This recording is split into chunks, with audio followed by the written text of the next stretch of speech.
Innovation and digitization is pushing the maritime industry beyond its traditional limits and is providing many new opportunities that enhances productivity, efficiency, sustainability of shipping and logistics. Vessel designs to surveillance framework for coastlines and inland waterways that needs massive investment, and fishing that provides 15% of human protein. Recreational craft operations, oil bunkering, and sea exploration to shipbuilding and maintenance, which is another area that needs investment. Customs processes, automation, and artificial intelligence. The shipping sector, like every other sector, has evolved. Developmental issues geared towards a vibrant maritime sector will be brought to the front burner on Maritime Radar. I'm Nneoma Obi-Asualo.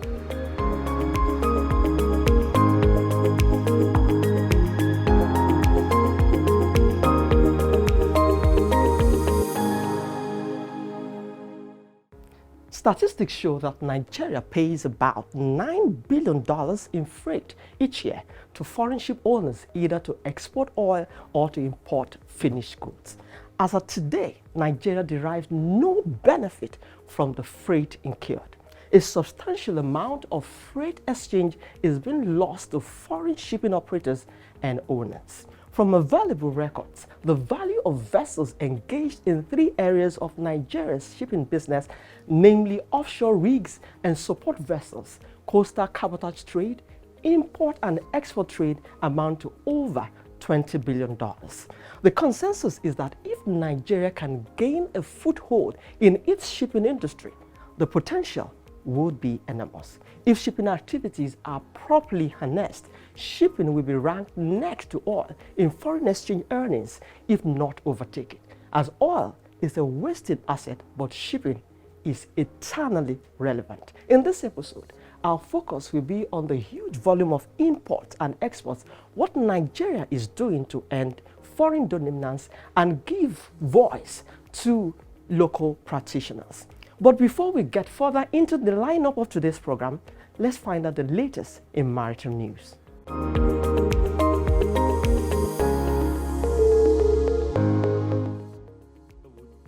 The Ship Owners Association of Nigeria, the umbrella body of ship owners in the country, hosted the business community, top government officials, international oil companies, as well as stakeholders in the industry and beyond to its end of the year gala dinner in Lagos. President of the association, Mkgeorge Onyung, in his keynote address said this was an opportunity to promote the interest of members and to provide a forum for dialogue on the role of shipping in driving the economy in Nigeria. If we could do it in upstream, where we have sophisticated vessels that are working for the IOCs with good corporate governance and international best practices, I think there's nothing we cannot do. So, and I know that there are rooms to go further. I want to say that just, I think 2 weeks ago or a week ago, we had the big news where the Minister for Transportation announced that he is confident, he was beating his chest and says he is confident to say that the CVFF fund has finally got to the point where he is willing and he has the political will to make sure it is disbursed. Nigeria's Minister of Transportation, Muazu Sambo, who was represented by Permanent Secretary Dr. Magdalene Ajani, said that government was committed to the disbursement of the Cabotage Vessel Financing Fund. Mr. President has approved the CVFF disbursement. I treated that letter on my table, so it's approved. And we're hoping that in the next couple of weeks and months, we should be talking about it being a reality and helping Nigerians put more vessels out in the water. Other goodwill messages were from the Executive Secretary and CEO of the Nigerian Shippers Council, Jime Emmanuel, the Director General of the Nigerian Maritime Agency and Safety Administration, Bashir Jamo, as well as the representative of Nigeria's Chief of Naval Staff. The Nigerian Maritime Administration and Safety Agency, NIMASA, has been encouraged to use the Cabotage Vessel Financing Fund, or CVFF, to purchase a training vessel. Captain Akombi Oluwasegun, president of the Maritime Professionals Forum, a seafarers advocacy group, said the Nigerian seafarers must feel the impact of the CVFF disbursement and called for the purchase of a training vessel. He noted that disbursing the CVFF is not the problem, as far as all parties involved agree on the criteria of disbursement. Sudan's government has signed a $6 billion agreement with a consortium from the United Arab Emirates to build a new port on the Red Sea. The site, which is about 125 miles to the north of the country's sole seaport, Port Sudan, has several protected inlets in the area, which could be used for possible harbour development. The region is directly across the Red Sea from Jeddah, Saudi Arabia, which is a hub for shipping in and out of Sudan. Sudan's Finance Minister, Gibril Ibrahim, said the remote site would be home to a special economic zone, an airport, a power station, and a new road network. Under a preliminary agreement, the Emirati government-owned Abu Dhabi Port Group and Sudan's Invictus Investment will take up construction and management of the new seaport. The International Maritime Organization has released a new video that highlights the importance of maintaining smooth and clean ship's hulls free from biofouling. Reducing and managing biofouling is key to improving fuel efficiency in ships and reducing greenhouse gas emissions, as well as the accumulation of aquatic organisms in wetted or immersed surfaces such as ships and other offshore structures. In the United States, Louisiana Governor John Bel Edwards has announced a historic public-private partnership between the state of Louisiana, the Port of New Orleans, and two leading maritime companies. The partnership is to build a $1.8 billion state-of-the-art container facility on the lower Mississippi River. The new Louisiana International Terminal, located in St. Bernard Parish, will be able to serve vessels of all sizes, increasing Louisiana's import and export capacity, as well as stimulating the creation of more than 17,000 new jobs statewide by 2050. New Jersey-based Port America, one of North America's largest marine terminal operators, and Switzerland-based MSC, the world's largest container shipping company, have committed $800 million towards the project. Construction of a terminal will also be supported by a substantial commitment from Port NOLA, as well as state and federal funding sources. The joint venture will operate the terminal once construction is complete.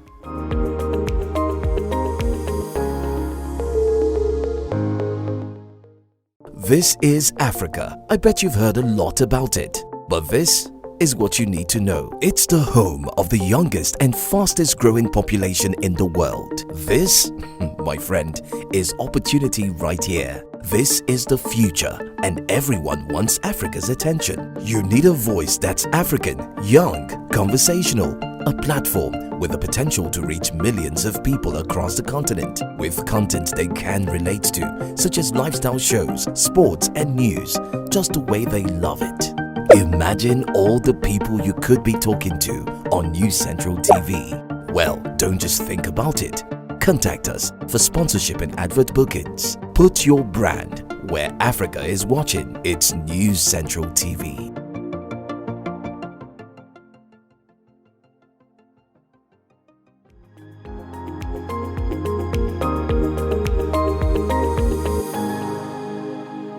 If you're just joining us, this is Maritime Radar. It is estimated that Nigeria generates about 70% of the volume of the total cargo traffic within the West and Central African regions. This represents a significant cargo shipping opportunity for Nigerian shipping companies. Sadly, Nigeria has no meaningful participation in the ship operation on which her economy depends on. In this chat with Dr. Mkgeorge Onyung, the President, Ship Owners Association of Nigeria, brought to fore the realities of these local ship owners. Stay with us.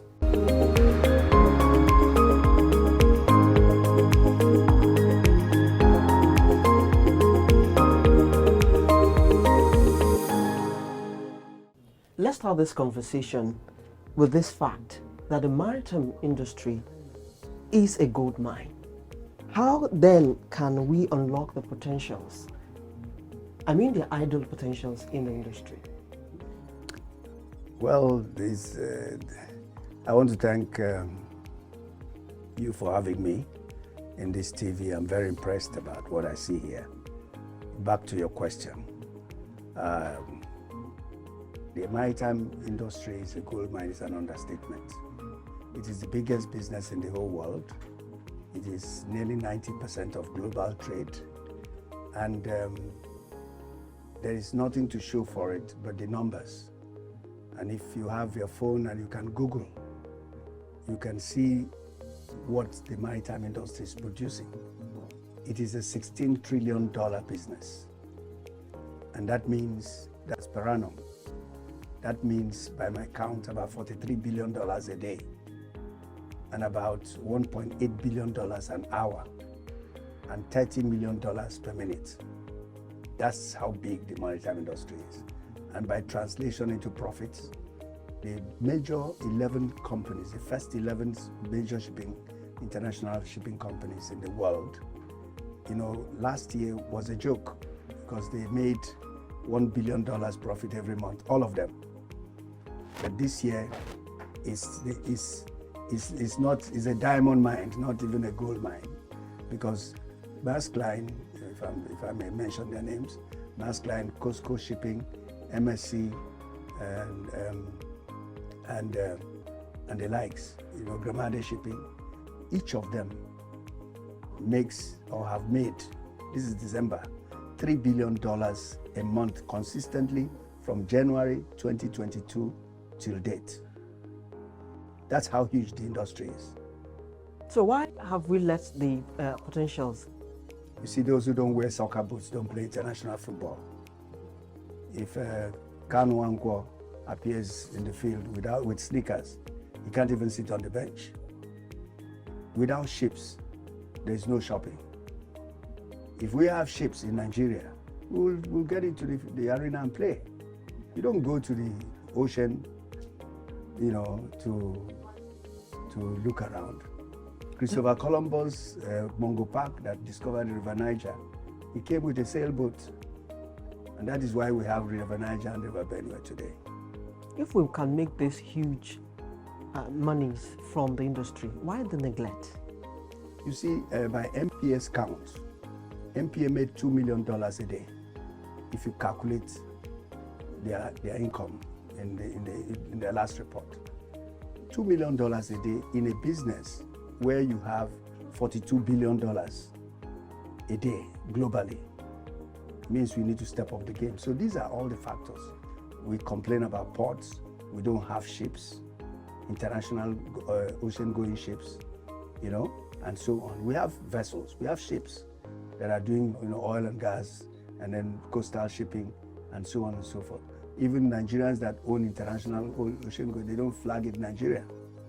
Our flag needs to rejig. So I'm a physician, and every human behavior is caused, and every disease has an origin. So if you're busy treating, a gaping wound with a Band-Aid, the wound will continue to stare at you. You're a stakeholder in this industry. Looking at this neglect, what are the consequences of neglecting this gold mine? Well, you see, if I may use your word, diamond mine.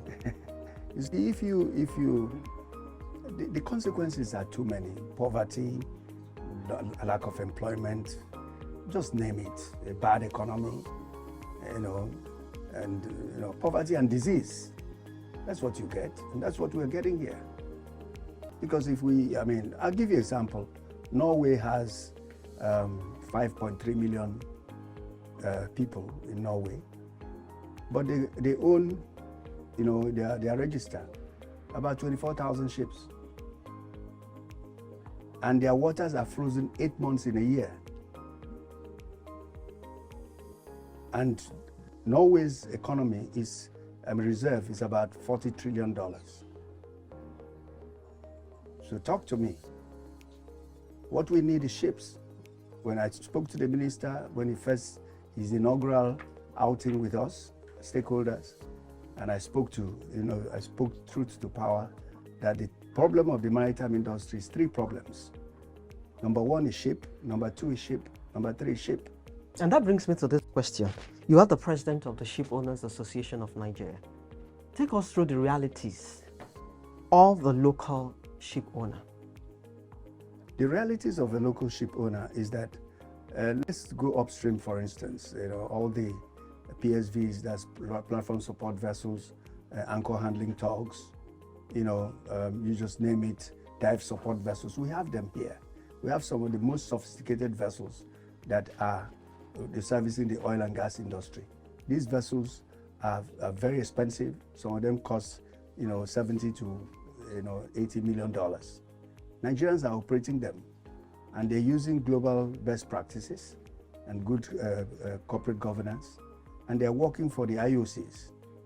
So the reality is that we can run ships. In the downstream operation, we have, I bought my vessel, a 7,500 ton vessel, 2007, from China, brand new. And I've been operating the vessel now for close to 12 years. The fact remains that, but today the market has changed.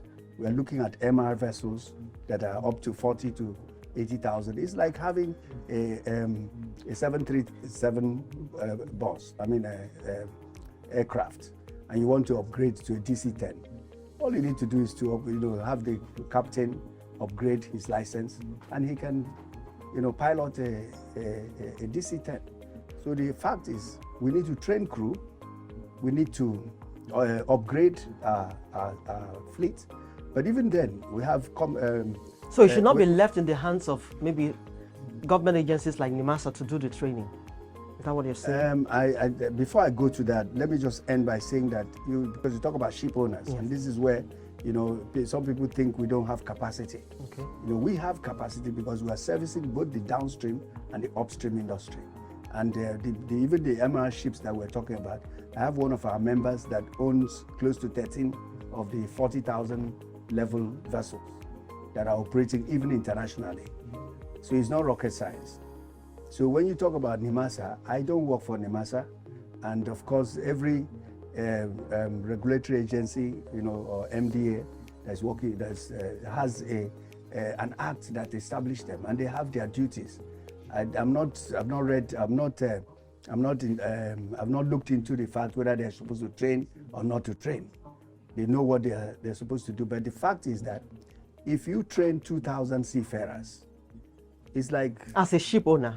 No, I'm talking about if this country, okay, because NIMASA is supervising all those training. Okay. So if they train 2,600 seafarers, and Nigerian LNG, which is the biggest employer of seafarers, and by my count, they have about maybe less than 650 seafarers in their fleet of about 25 to 30 LNG vessels. Okay, so the fact is this: that if the highest employer of labor in our sphere is hiring less than 700, so when you train 2,000 seafarers, you're left with a problem because all those seafarers need ships. So you must do every policy or every strategy of the regulatory agency must be global and holistic, because while you're training, you're making sure there are ships, because when they finish their training, they need a proper sea training to be able to get them certified. So when they don't get the sea time because there are not enough ships for them. What is the role of CVFF in alleviating the problems of local ship owners? Well, that will be after this short break. Please stay with us.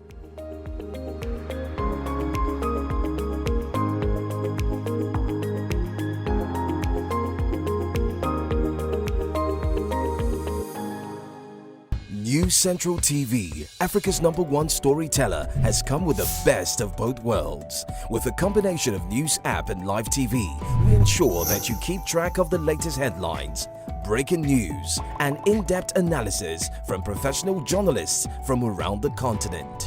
Download the News Central TV app on Android and iOS and get started today. Don't forget to follow us on News Central's social media platforms. News Central, Africa First.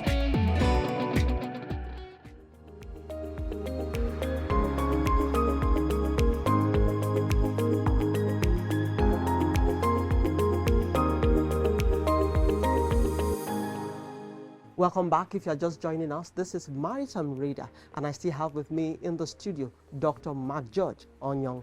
He is the president, Ship Owners Association of Nigeria. Before we went on that break, I asked, what is the role of CVFF in alleviating the problems of local ship owners?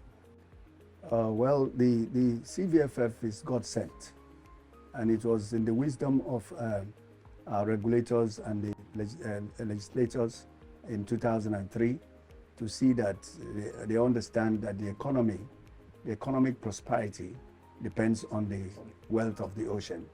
So the Cabotage Act was promulgated, and the CVFF fund is the 2% that ship owners have to contribute from their contracts, as a pool of fund that is specifically by act meant to acquire ships and develop the industry. So you can imagine it's not, it's a no-brainer to think that CVFF, in fact it has been too long overdue. 19 years, a child that was born 19 years ago, it should be in the university making second year, But the fact is, the best time was 19 years ago. I think the best next time is now. So it's going to help tremendously because ships are going to come. We're going to train seafarers. We are going to be able to begin to earn the $42 billion a day. At least some of them will be here. And even when you talk about seafarers, if seafarers are gainfully employed, it's going to turn to the biggest human capital export in the humanity. importance of this CVFF is known to the government. So why is it that we are not getting these disbursements? When you talk about government, the government is the democracy, government of the people, for the people, by the people. So when you really say government, who is really government? It is the people that are there. So let's be straightforward and understand that why they have not done so is that we have chosen not to do so. Otherwise, the act that is establishing all what the agencies do is clear.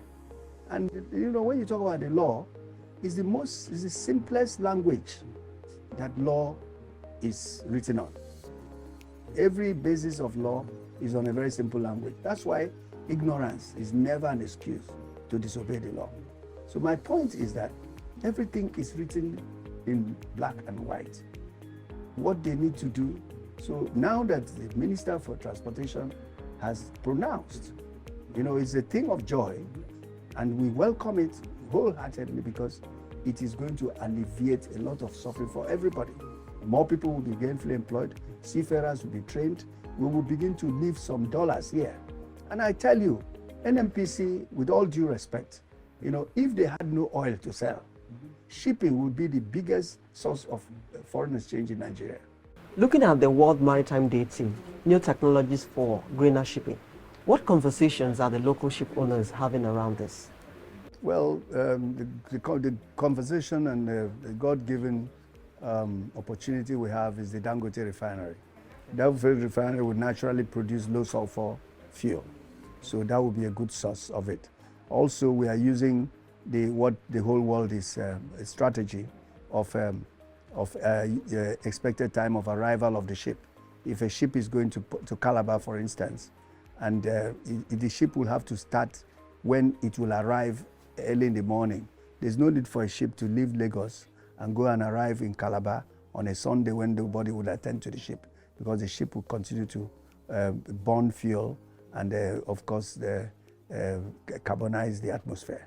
But if the vessel arrives at the right time, then it will be more strategic and cost effective. So, and the other thing is that they use the economic speed so that they use it to arrive when the ship is needed. And then of course other things like LNG shipping and so on.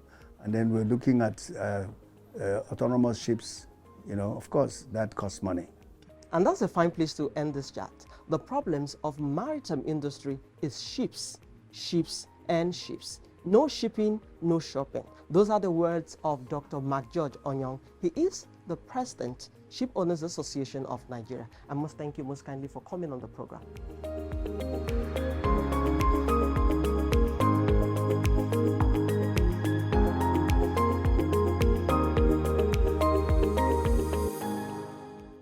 And this is where we draw the curtain on today's episode. Join me again next week on Maritime Radar as we explore the opportunities in the maritime sector. Be sure to get the latest in maritime news and industry insights right here. I'm Nneoma Obi-Asualo. Many thanks for watching.